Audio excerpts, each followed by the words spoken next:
nous allons brancher les deux ampoules en parallèle. Donc, on commence avec la pile, un fil rouge qui est branché avec la borne positive et un fil noir qui est branché avec la borne négative de la pile. La pile a une fonction d'alimentation. La pile transforme l'énergie chimique en énergie électrique. Par la suite, pour faire le branchement en parallèle avec nos deux ampoules, nous allons rallonger leur fil.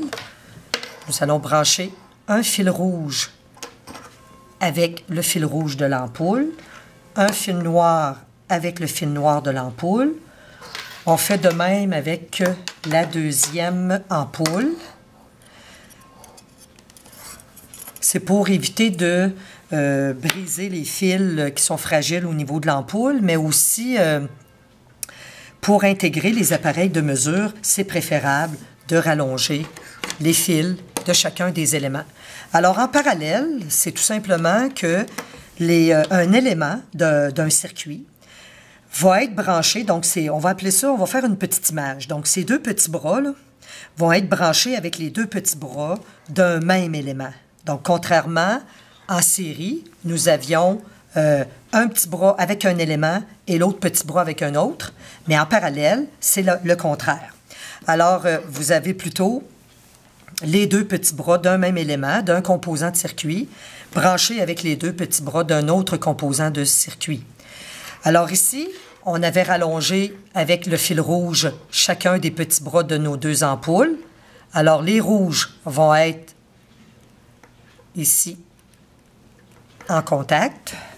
Et de l'autre côté, nous allons brancher les deux fils noirs ensemble. Donc, on voit bien que les deux ampoules sont en parallèle.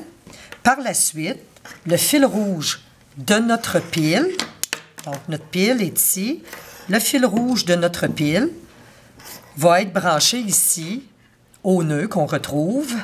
Donc, le branchement des deux fil prolongé de chacune de nos ampoules.